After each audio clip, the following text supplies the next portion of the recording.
Well, hello, everyone. Welcome back to the Faith in AI podcast. We're excited to be here with Father Michael Baggot. And the Vatican just dropped a major document on AI, transhumanism, and the future of humanity. And it's called Quo Vadis Humanitas. Where are you going, humanity? And it was approved by Pope Leo and published just recently, just a few days ago on March 5th. So today, we're really excited to be talking with someone who's uniquely positioned to unpack it. A bioethicist based in Rome who sits at the intersection of Catholic theology, emerging technology, and human dignity. Father Michael, thank you so much for being here. It's great to talk about this important document with you. Thank you. I think for the casual Catholic, they would think, AI is all over the news. So this must be a pretty recent development. But people have been talking about, as you say, like transhumanism, artificial intelligence, the implications on bioethics for a while. This document was put out by the International Theological Commission.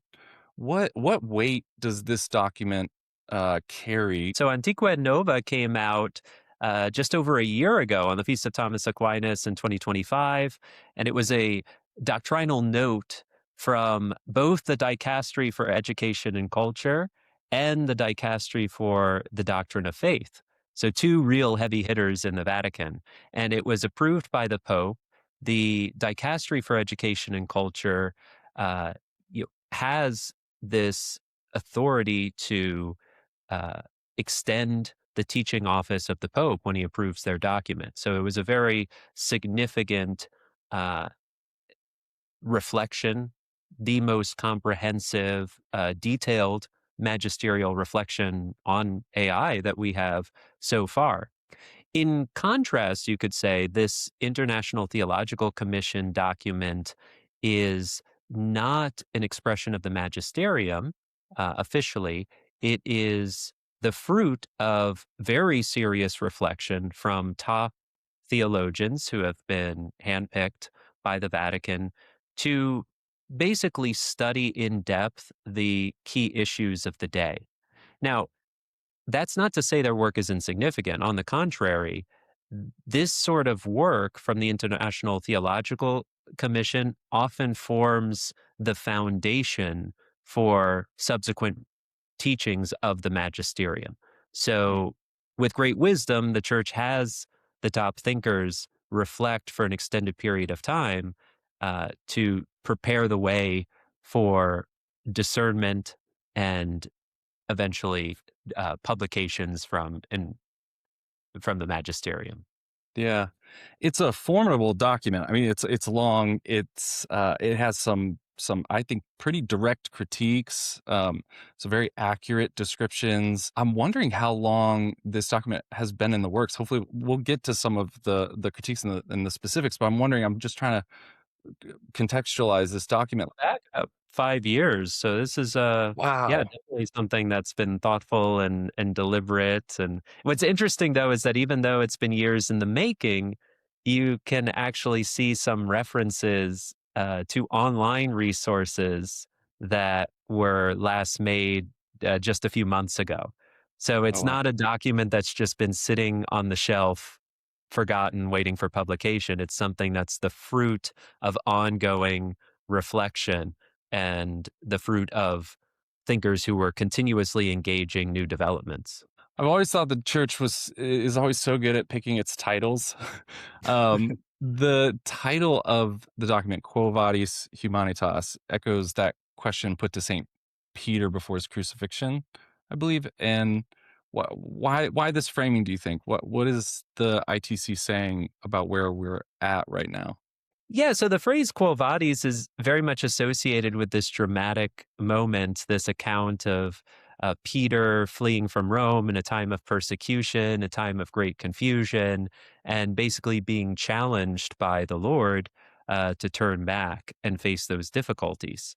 So I think that it's fitting to ask this deeper question of where we're going as a human race, right? What are the major decisions we're making, and to be able to really confront the full consequences of our decisions here, in particular the impact of emerging technologies like AI and other developments, and to not be guided by fear and not to simply escape from challenges, but to really be able to confront them head on, but not through our own strength alone, but by the grace and guidance of the Lord. And so this Mm, is the effort of the church right now through her theologians to bring the ancient gospel to bear on new developments, and not to simply remain content with a sort of fear of what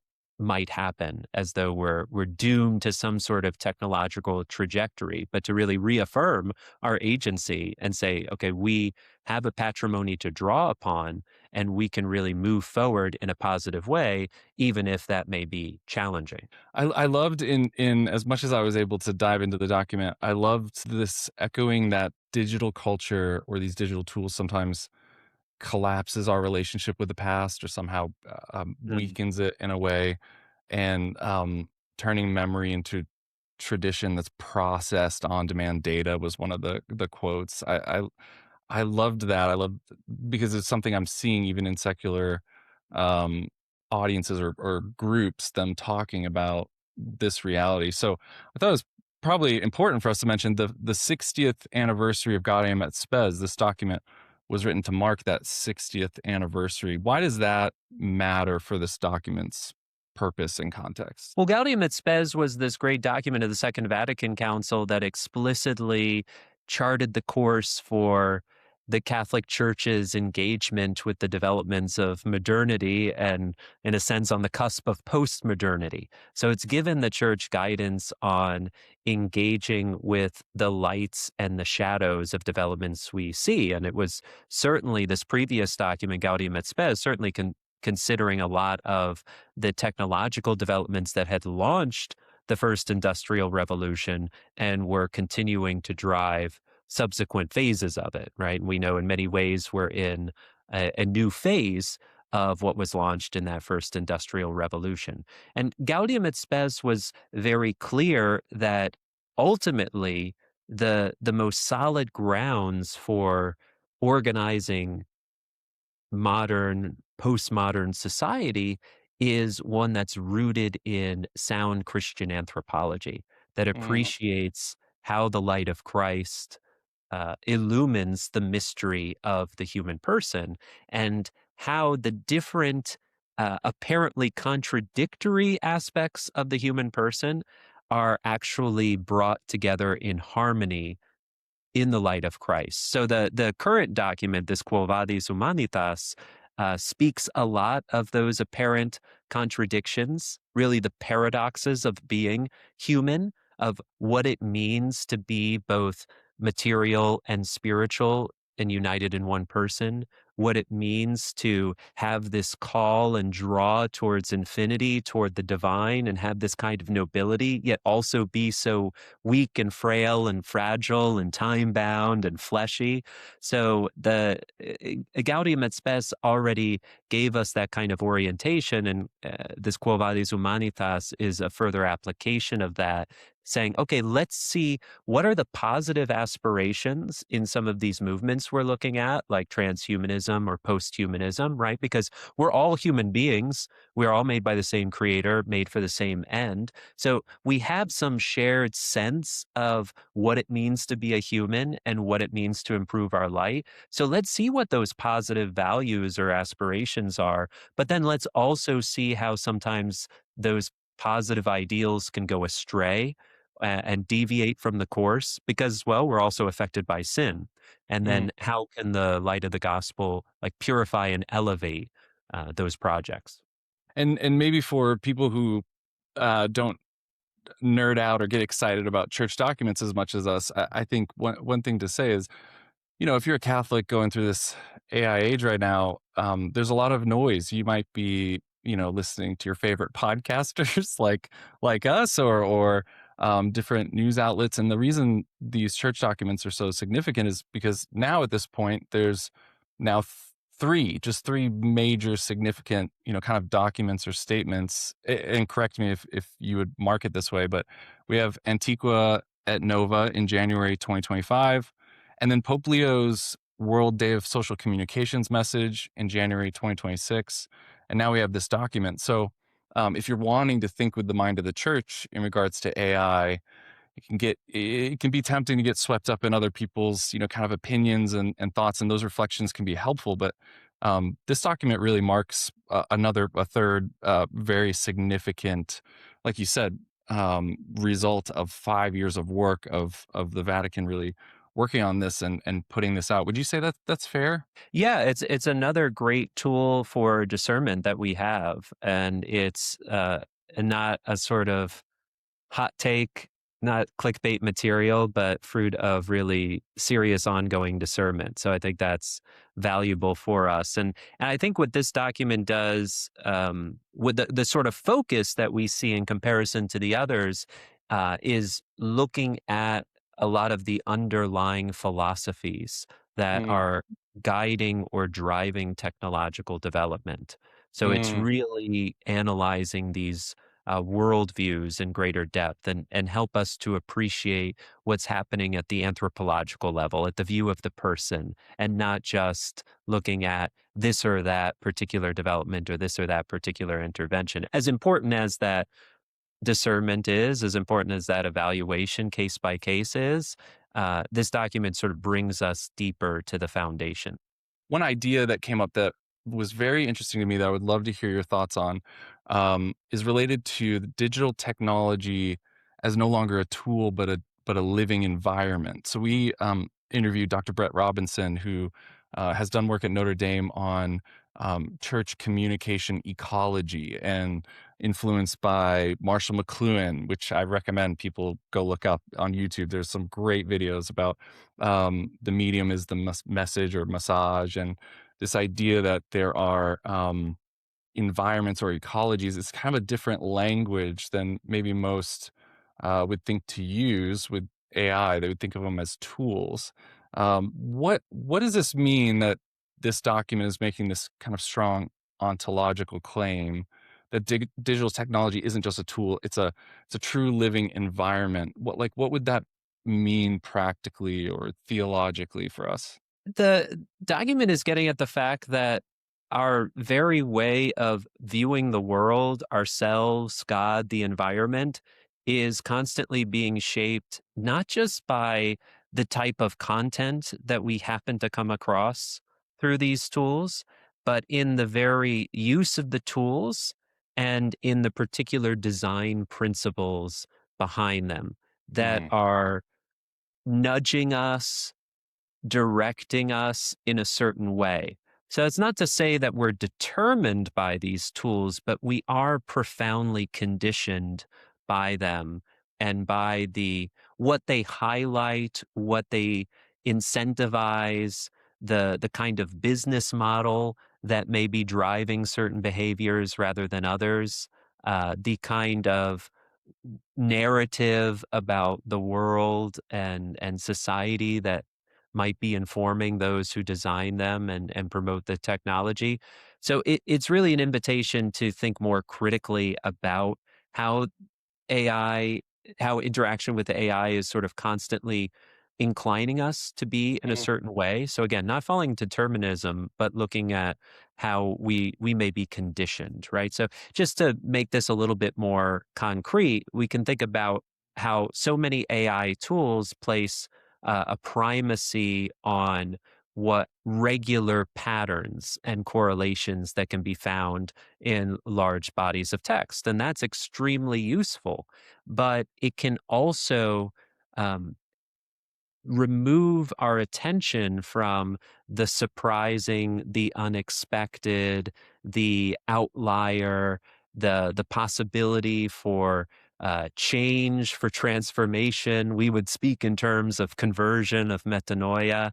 So we just have to be sensitive about what the particular tools do so well and what they're designed to do well, and then also where they may falter or be more limited, and where habitual use of them might kind of direct us away from certain truths or realities. Yeah, that's such a good point. I think friends and people I talk to, they're very quick to lament the negative effects of social media and outrage culture and things like that. And I think talking about ecology and environments and these things made me much more aware of how it's not just the information I'm receiving or the content, but it's the actual environments themselves that we're a part of. Or like you think of if you've ever seen, maybe people have seen this, a younger kid who walks up to some screen or display or even a book and starts trying to swipe on it, you know, and you don't realize that it's not just the content, it's the way we interact with these systems or tools that really shape the way we think. Um, and it reminds me of Marshall McLuhan talking about the transition from an oral society to a literate society had massive effects on us, on the way we think and the way we communicate with one another, not just because of the books we were reading, but because of the format. And one other line that stood out from the document was this line, and it's kind of echoed throughout: "A present that no longer knows a past has no future." And I thought that was so cool that that was added in there. Do you feel that ITC is worried a little bit about the church's digital engagement? Do you feel that ITC is really worried about how we engage, and that this is something, not just a warning, but something that feels like a pressing issue, that we don't know the past, so therefore we can't really move forward into the future? Yeah, so we are called as pilgrims on this earth, and we are called to serve and grow and evangelize in whatever culture we find ourselves in. So if our culture is being profoundly transformed by tools that are really excel in making tasks more frictionless, easier, giving more immediate information, then our way of acting, our expectations, even our way of sharing the faith is going to be shaped by that.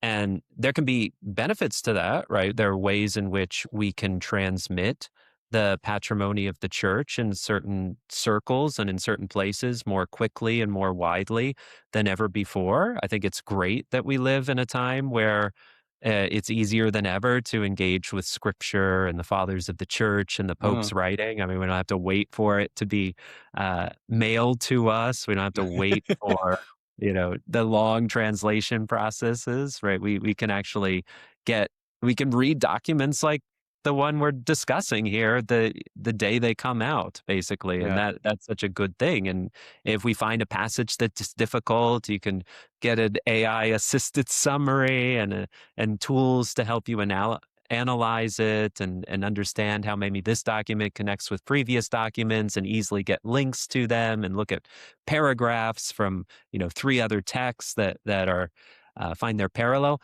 So that's great, but we also know that there are some drawbacks in creating an environment that's so frictionless, right? That Mm, sometimes we benefit from really struggling through a difficult idea, from not being able to see uh, its truth or how it fits to other realities immediately, and really stopping to ponder it and really taking it to prayer, taking it to reflection, maybe speaking with others about it, finding good mentors to guide us, right? So that it's a more meditative, contemplative, even communal experience. So we don't want to lose that, and we certainly do not want to reduce our ministry or our work of evangelization to informational transfer. Like, oh, great, it's easier to transmit information than ever. Let's get all that information out there and let's make it clearer and more concise and quicker.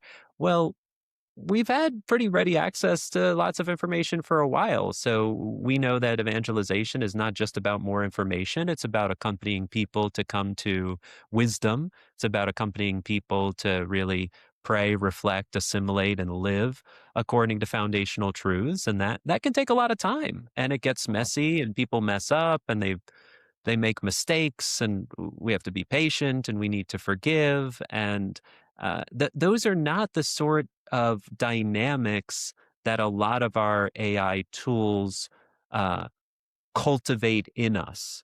So we have to make an extra effort to be sure that we are cultivating these habits of patience, of reflection, that we're able to forgive, accept, guide, enter into personal relationships with others, devote time that maybe seems to be wasted so that we can uh, join people on their journey.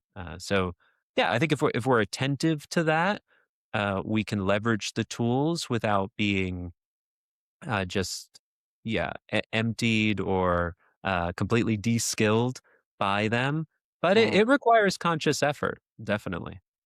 Yeah, that is funny, Father. We if you listen just to the markets and the commercials, you would think if you were an alien that landed here, you would think that, man, this people hates friction. But we really don't thrive unless we're under some struggle, some challenge. Like if you look at all the tools and the things solutions offered us and marketed to us, it's removing problems and friction and making things easier. But you also, I mean, I've noticed this in podcasts or, the Joe Rogan sphere, that there's a little bit of a resurgence towards like, make your life hard, do something difficult, and there's this tension between, where we keep trying to remove all the friction, but find the right type of struggle in our lives. I just find that really interesting that topic's coming up in this. Yeah, the church definitely has a lot to say about this because she's always been on the cutting edge of embracing technology and finding new ways to transmit the gospel and figured out how to integrate the printing press, figured out how to use radio, figured out how to use television, figured out how to use all sorts of new architectural developments to build wild buildings that still stun us today and cause our Mhm, jaws to drop. So mhm, she's figured out how to adapt all these tools, but then there's always been this space for quiet and reflection and detachment and authentic rest, renewal, leisure, and just the whole ascetic tradition of discipline, right? We have mhm, the Lenten season each year to go deeper in discipline, to stop and take stock and say, okay, are there any goods out there that are holding me back? Certainly, I want to mhm, avoid and eliminate sin from my life, but I also want to just see if I'm attached to certain goods that are legitimate.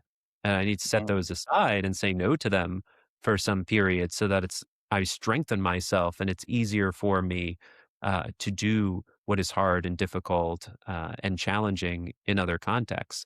So the church is, I think, really well equipped to instill in us the value of this kind of discipline.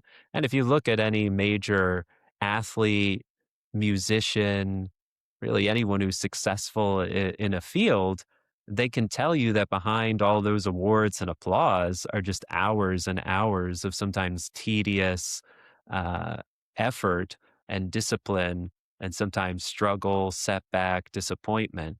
But that's what really builds up their character. And so I think the mhm, church is reminding us of that. And what's beautiful is it's not just a kind of self help program. It's not this. I just grin and bear it sort of exercise of our own autonomous will, but it's an identification with the suffering Christ who took on our flesh and all of its vulnerability. And mhm, it's a willingness to offer up that suffering, unite it to him and find meaning and redemption in that.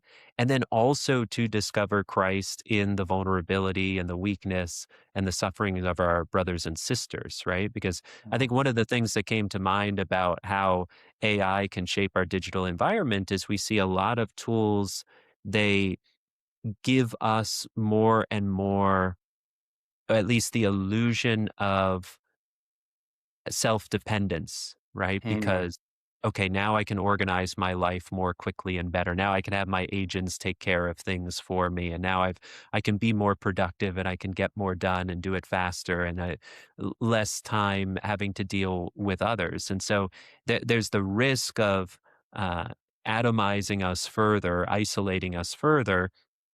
And then also the real risk that we might close ourselves in a kind of echo chamber because even our information about the world can become increasingly personalized based on prior behavior. And mhm, so having that kind of algorithmic narrowing in our life is something we've experienced these last decades, but it can really intensify depending on how we use our AI tools. So there's a real risk of us being more and more closed in ourselves and our own individual projects. But the Christian tradition really helps us break out of that and not be so afraid of our vulnerability and the vulnerabilities of others. Yeah, yeah, that's a really good point. I mean, if you're watching the news, anyone who's listening, you see lots of posts. It seems like every day there's another company that said we just doubled our capacity by integrating AI tools, and so now we're taking our 100-person company to a 50-person company, and that's one decision. Another decision is we have people here and we've doubled their capacity, so now we're gonna just do the work with the capacity we have, you know. And I think companies are going to be more and more talking about that, talking about maybe like the intangible benefits of having, you know, random encounters with coworkers or being around certain people, and it's not just using them as a tool for output. I like that we're starting to talk about this. I want to get into transhumanism. I was nervous if I brought up Father transhumanism at the beginning, that's all we'd talk about because I'm so interested. I'm so interested in it. One last thing I would love to bring up based on this topic of not just how we're individually using it, but how we're using it in communities and in society in general. I found this document really interesting, the timing, because this was right around the news that the Trump administration banned Anthropic from all government use and labeled them a national security threat. Anthropic alleges that they were being asked to, uh, uh, you know, get a little lax on some of their guidelines against mass surveillance or operation of drones. Um, both parties issue the statement. Then OpenAI immediately makes a deal with Trump, and just I think yesterday just released a statement saying that they allege that hey, they are following these guidelines to make sure that AI use isn't being used to conduct mass surveillance or operate drones. I'm wondering, like, as the Vatican document warns about these systems being deployed for social control or them accelerating beyond governance. So it seems like the document's concerned about not just individual use, not just our individual use, but um, broader governance. And I personally hope that Catholics start talking about this more. Like, it's not just if you decide not to use AI, then great, but we need to be involved in the discussion around how it's governed, how it's implemented, these types of conversations. So I'm wondering if your reading of this or you feel like the ITC had some of these dynamics in mind and that they're speaking um, maybe to governments as well as technologists, not just individual users or the builders of it, but also just countries and large organizations on how they're adopting ethical AI. Yeah, so I think the Vatican and various thinkers in the church have long considered some of these dangers that we're discussing now in lots of media outlets. Certainly, the church has been very categorical in avoiding lethal autonomous weapon use and of That's a delegating. surprise. Shocking. Yeah.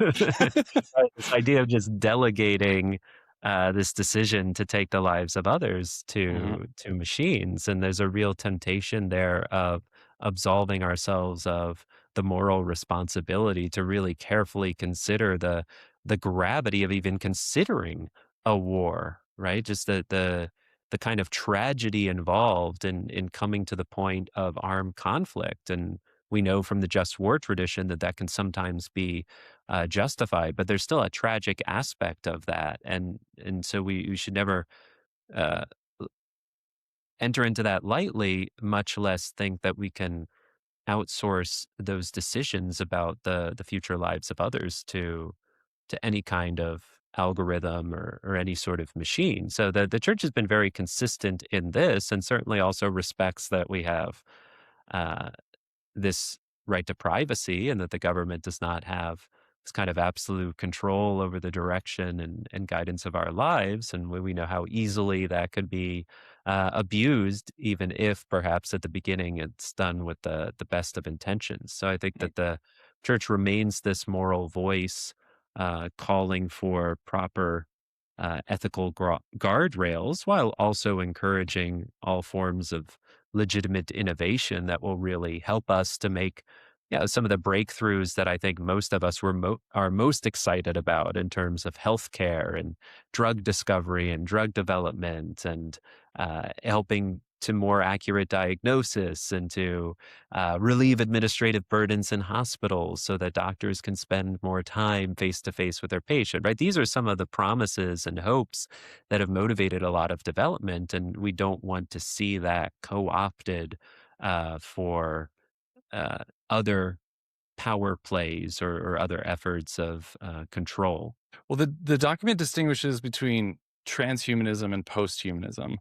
And personally, I'm with the killers. I'm still trying to decide, are we human or are we dancer? But the term transhumanism is one that's popping up, and I know people might have heard of that. But can you walk us through why this distinction between transhumanism, posthumanism is important, and what this has to do with all of the conversation around AI? So, transhumanism is generally understood as this cultural and intellectual movement to radically enhance, radically improve the human species at the cognitive level to make us smarter, at the physical level to make us stronger, fitter, at the emotional level, also even at the moral level, and then Mm, also to radically extend our lifespan. Now, many of the transhumanists who are interested in making our lives radically better through biotechnology and through other interventions also look to a kind of post-human state in which we're even more fully liberated from the biological limitations that we experience today. And so the post-humanist mentality has different forms. There's a general blurring of the distinction between humans and other entities. So you can get the push toward a more cyborg hybrid existence. But you also get strands of posthumanism that look to a full disembodiment, a kind of digital immortality, maybe a sustained preservation of our consciousness without the fixed limits of the body as we know it today. So, interestingly, there are many transhumanists who, in the short, medium term, want to do all this work to make our physical life so much better, but who ultimately want to move beyond the biological, move beyond the physical to what they would consider a higher, freer form of existence. mm, And sometimes, or often, advanced AI systems are seen as a key part of that. So the effort toward a singularity, this comes up a lot in the literature from people like Ray Kurzweil, and many other figures talk about it. And it's approached slightly differently by different people, but the idea is achieving this point of highly advanced AI superintelligence. AI exceeds our own intelligence, perhaps even exceeds the intelligence of all the genius humans of all time. And there is this kind of intelligence explosion. There may also be these series of self-replicating, self-improving AI systems. mm. And in this view, there may be a sort of merger, a deeper union between man and machine. And so a lot of that sounds quite sci-fi, and it's certainly been the material for a lot of sci-fi films and stories, but they also are projects that start to make more sense given the fact that for generations, hundreds of years, we've developed different philosophies that fall into a radical dualism, to the Mm, separation between the mind or the consciousness or the self from the body. And the body is in different philosophies that long predate is significant advances in AI, the body is seen as fundamentally this limit. It's often seen too as this kind of meaningless raw material that's mm, malleable and that's subject to what's considered truly important, the self, the consciousness. So Hmm. these philosophies have been with us for a long time. The sort of trans post-humanist philosophies are pretty old, even if some of the tech that's being proposed to realize these dreams is new. So we have Mm. this weird combination, or this fascinating combination, of these underlying philosophies of radical dualism together with technologies that appear to offer the promise of actually bringing about these plans, these projects of liberating us more fully. Yeah, there's nothing really new under the sun in a sense, right? It made me think of the ship of Theseus, the philosophical quandary, I guess, that probably plagued many a college freshman philosophy student. The idea that if you have this ship and you start replacing some of the planks in this boat in this ship, at what point is it no longer the previous ship? Like these are ideas that were kind of in a lot of the philosophies that we or in a lot of the philosophers' dialogue in this conversation about who we are as people. It's interesting. Like one other thing that comes up in the document that some people might be surprised by along these lines is it echoes that the body it insists on the body being given. It talks a Mm. lot about that, and um, again, I think people would think, oh, this is just an AI tool. Like, why are we talking so much about the body? Um, maybe you could talk a little bit about that, like in this um, concern for self determinism or this concern of like pushing back against self determinism or us determining our own identity. Why the church or why this commission would also um, be focusing so much on the body. I think you've touched on that some in your previous answer, but I just wanted to bring that up again because the body aspect of this I think is going to be really interesting over the next year, decade, um, precisely because you're seeing things like I think it was Elon Musk with Neuralink. You have quadriplegics who are controlling computers, and you have people talking about, man, the real limit is going to be the human cognition with these tools, and how do we augment it? And it starts becoming kind of this dystopian fantasy future where we're seeing all these adjustments to our capabilities. And at what point should we say no? Like, at what point do we say no? This is too much of the human person, too much of the body, and my identity that I'm kind of negating. Does that make sense? Yes. So just to start with the concrete example of Elon Musk and one of his many companies, Neuralink, this brain computer interface company, has a sort of two-part mission statement. And the first part of the mission statement is to restore autonomy to those who are impeded. So we can think of these tragic cases of people who have had severe spinal cord injury or ALS. And so they receive brain computer interface devices, chips, through highly precise robotic surgery. Uh, which allows for the insertion of a chip into their brain, and which has also brought about the real possibility. This is not futuristic. This happened, and it continues to happen. We have individuals who can now mentally control cursors thanks to this uh, chip, which basically decodes the motor cortex signals from the brain and sort of translates them into commands uh, through a computer interface. Yeah, So Nolan, you can watch YouTube videos of it. It's yeah, wild. It's wild. It's wild to exactly. And so believe. I encourage people to do Yeah. that. Learn about Nolan Arba, the first to receive this chip after FDA approval, or some of the others. And it's really heartening, honestly, to see what he's able to do, how he's able to study, how he's able to communicate. He's working on a novel. The sense of meaningful engagement with the world that this gives him after a tragic injury, Mhm. I think is such a good thing. And it's helping a lot of individuals, also communicate more easily with their loved ones.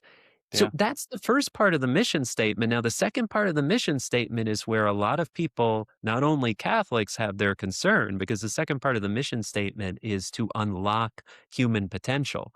And for anyone Mhm. who has been studying trans posthumanism for a while, you start to see the parallels here. This sense of using science and technology to bring us to an enhanced state, to go beyond what we're familiar with now, in a sense, to advance evolution. So, this is also where Musk and others talk about cognitive enhancement, about enhancing human brain capacities and giving us a whole new bandwidth for more rapid communication. Now, what's interesting about Musk is that he's long been a critic of the dangers of out of control, misaligned AI. And Mhm. yet, we also know that he's invested a significant amount of his money in developing AI systems, namely Grok. Now, that apparent contradiction, I don't think is actually contradictory, at least not in his view. The basic idea is that, yes, advanced AI, artificial general intelligence, artificial superintelligence may very well be our last enemy, may very well destroy us. And so Musk takes a sort of, if you can't beat beat it, join it. And Mm. by that he means he's talked about a symbiosis between AI systems and humans.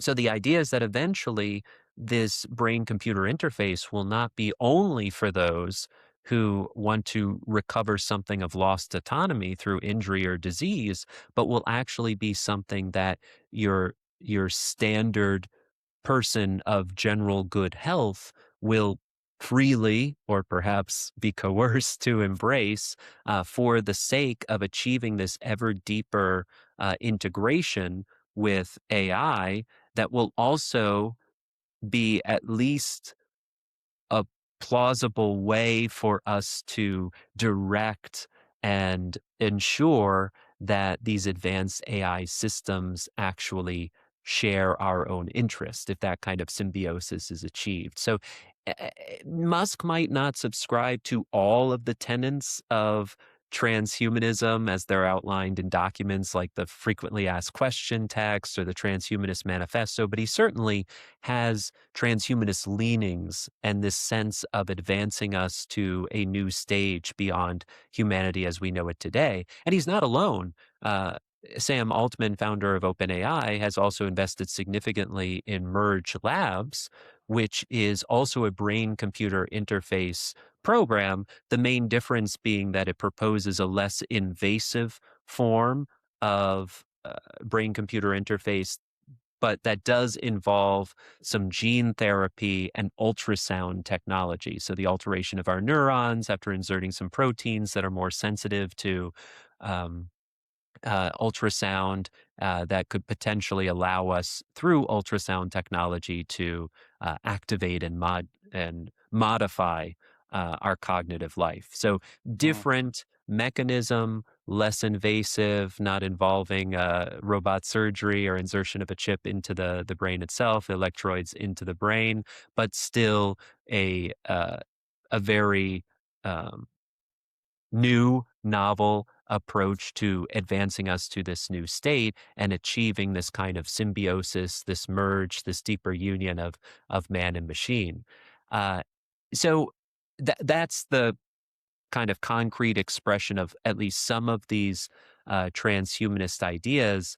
As to the value and importance of the body, we know that other proposals seek to go even further, say, for instance, mapping out our the activity of our neurons, Mhm. gathering the data and information that we find there, and being, in a sense, able to create a kind of mind file, mind clone of our consciousness that can then be transferred to other substrates or even uploaded to the network or to some sort of cloud.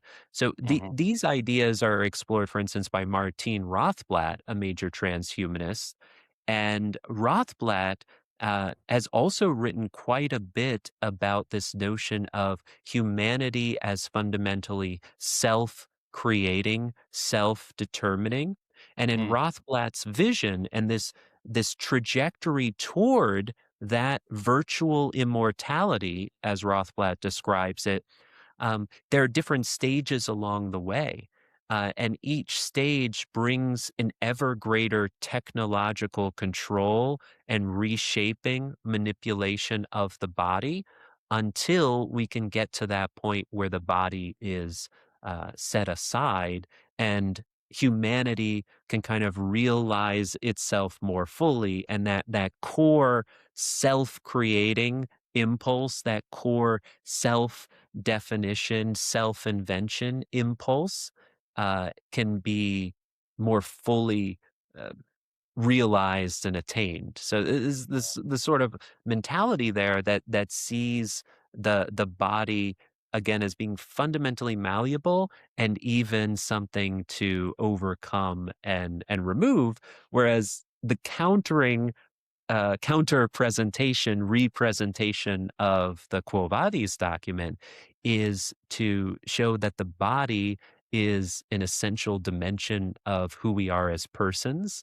and that our fulfillment, our flourishing, our happiness is not in radical self definition, freedom from the body, from the limits of history, from relational dependency. It's not that kind of ever more atomized self definition.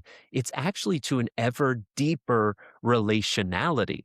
So it's in and through the body that we encounter the other in the most profound way. We can certainly Yeah. have exchanges in digital forms, but the most profound and full encounter comes in those embodied communal experiences with our neighbors, and then also in and through that with the divine. And our goal is not a self-invention, self-creation, but it is a ever greater openness to the gift of our calling. So the document spends a lot of time talking about us as creatures who are called. And there's so much creativity in that call. It's not this sort of bland monotony or just every human being's the same. But it's God has freely created us with this wild diversity and all these different ways of being human. And the adventure, the drama, as the document says, the drama of our life is discovering and responding to that and deepening relations with God and with others. And that's actually where the greatest happiness and flourishing comes.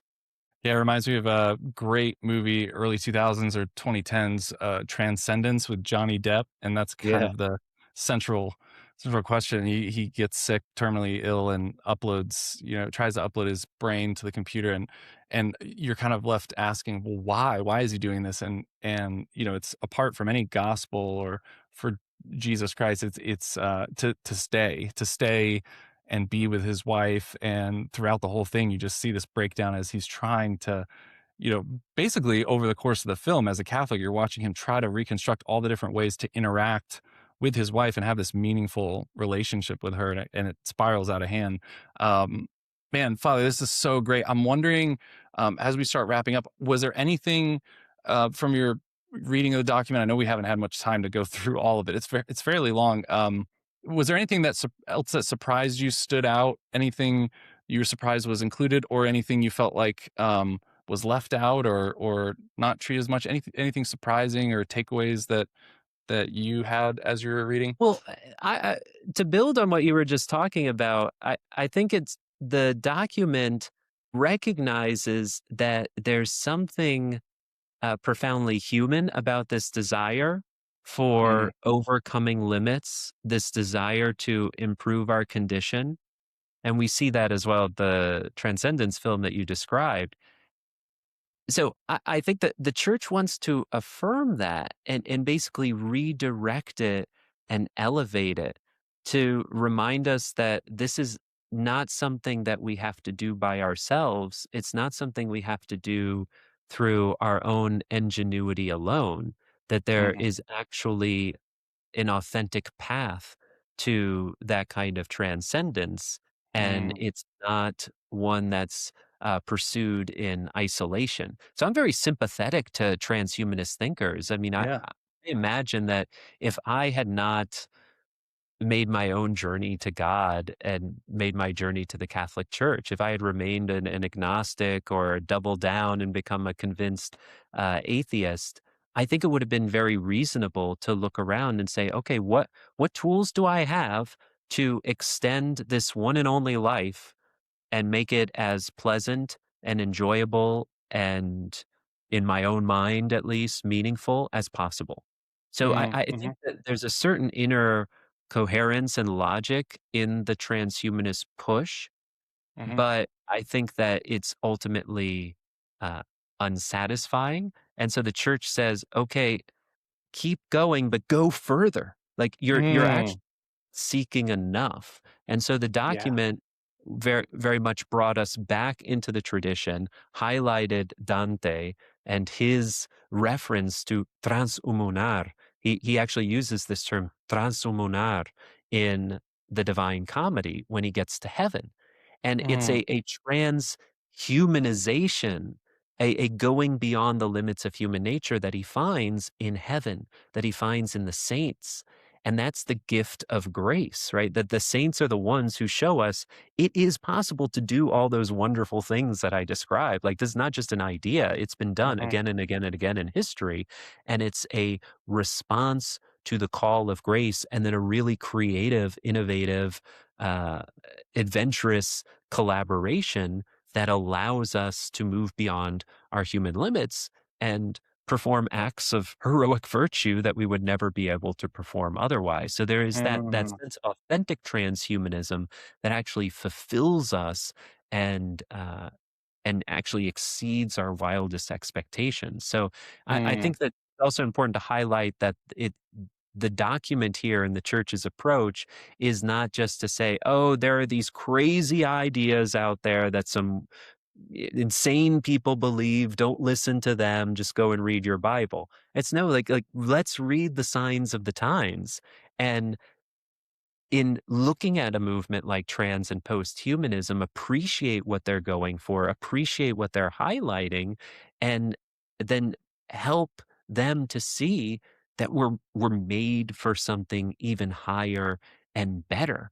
But Mm. we're not called to just accept the difficulties and struggles and injustices and pain and sorrow in our life, right? We're meant to use our technology to actively create with the creator as co-creators, or to borrow Tolkien's term, sub-creators, right? We're called to Mm. collaborate and put those tools at the service of others and do what we can to heal and to help and to guide. But even when we reach the limits of those tools, we're above all called to help everyone discover their possibility to come to an even higher state of life and to achieve that kind of transhuman divinization, elevation that's accessible not just to a small group with the funds or the access to, cell rejuvenation labs or cryogenic freezing.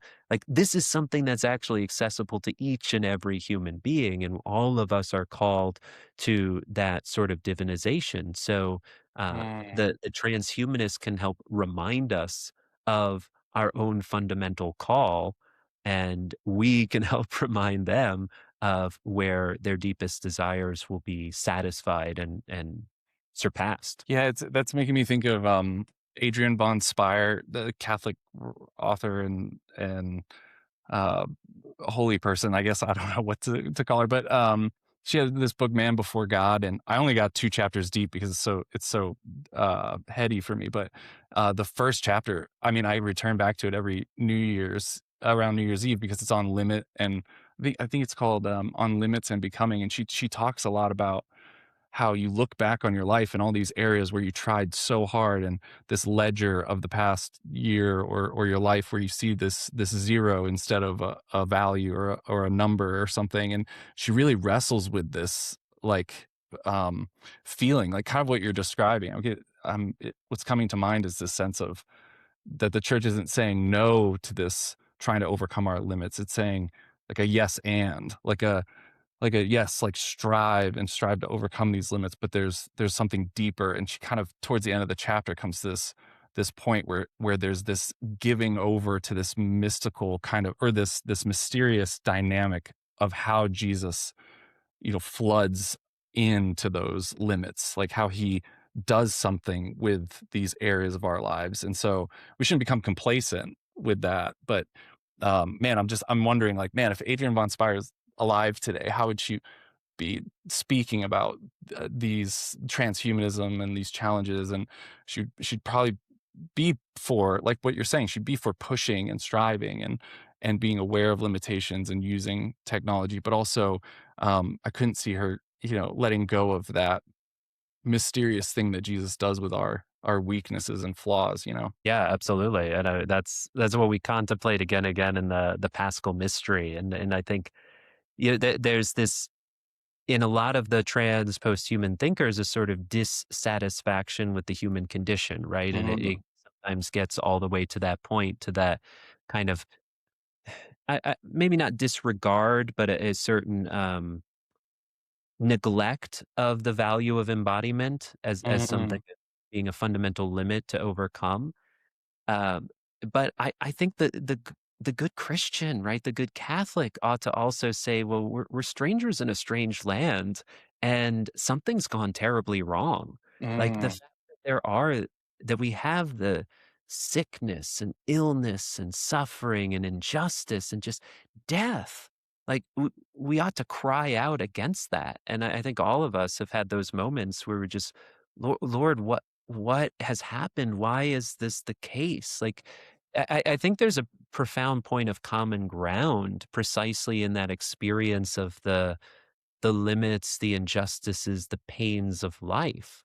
Mhm. We share that with the transhumanists, and I think that a lot of the secular transhumanists, in a sense, have this really acute sense of sin and the effects of sin, Mhm. but don't always have, or yeah, simply don't have the language, the formation, contact with the Catholic tradition to see what's at the deepest root of that, and also don't, perhaps through no fault of their own, because no one's told them, they don't have the joy of the gospel to say Mhm. that Mhm. there's more to this story, that Mhm. in the face of these injustices and cruelties and harm, we actually have a God who's taken on the weakness of the human flesh and who has experienced that weakness and has experienced those injustices. And in and through that weakness and pain and vulnerability brings us new life and brings Mhm. us to that higher state.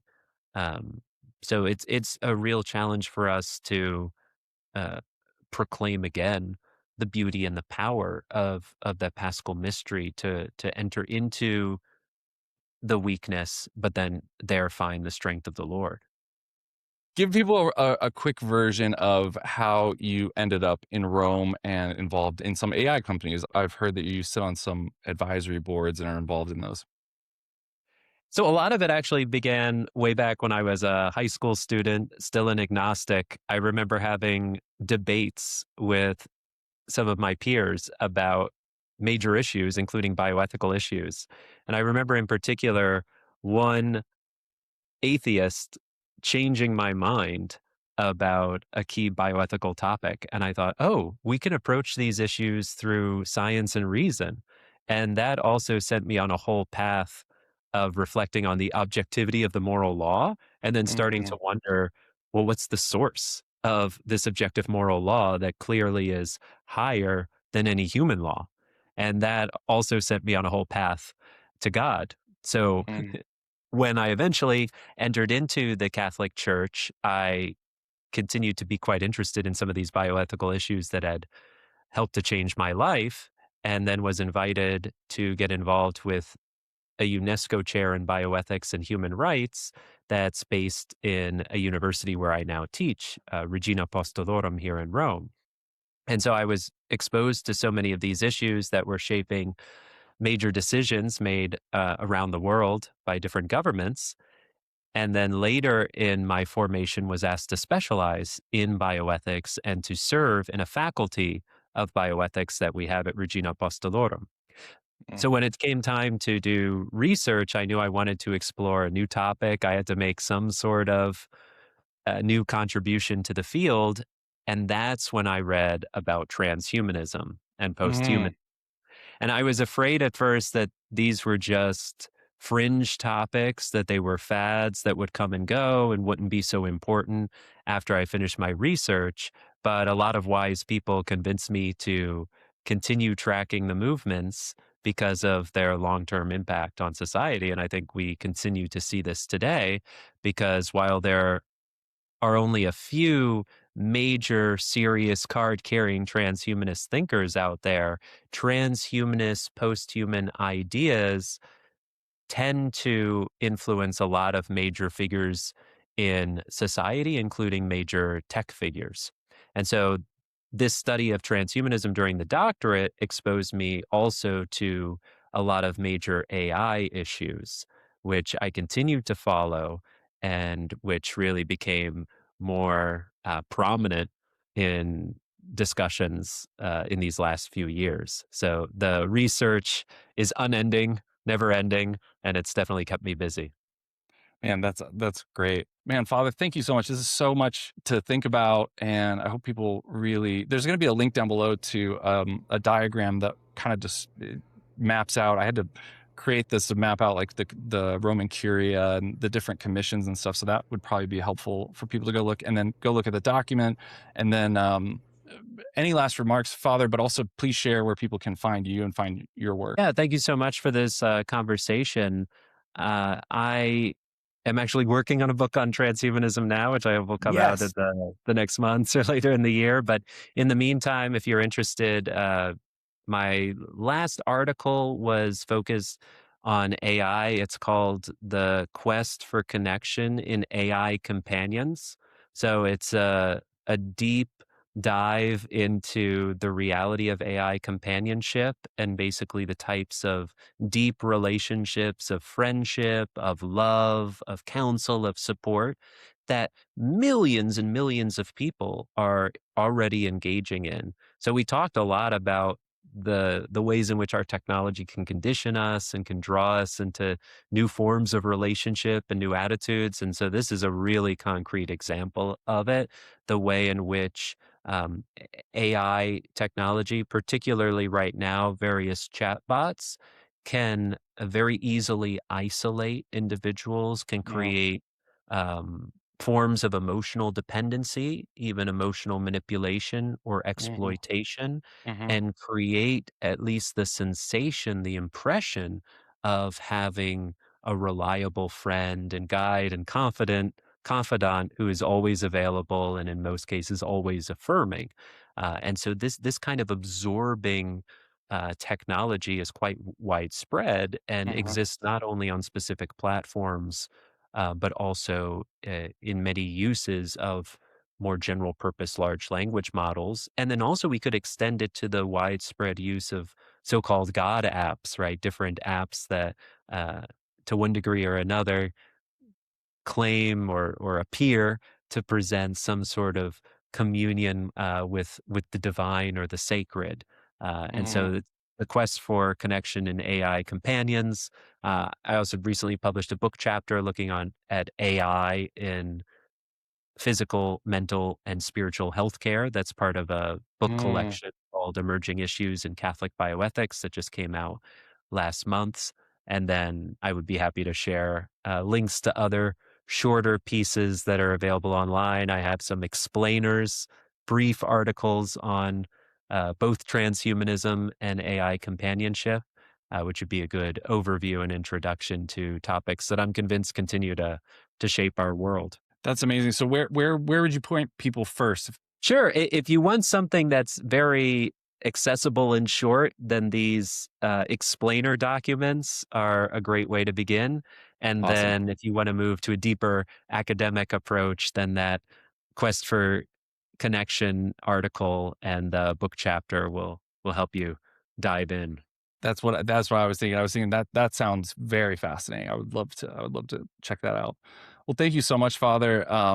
Yeah, just thank you for all the thinking and praying and communicating that you're doing for the church. It's like so needed, and we're hoping to help in that as well.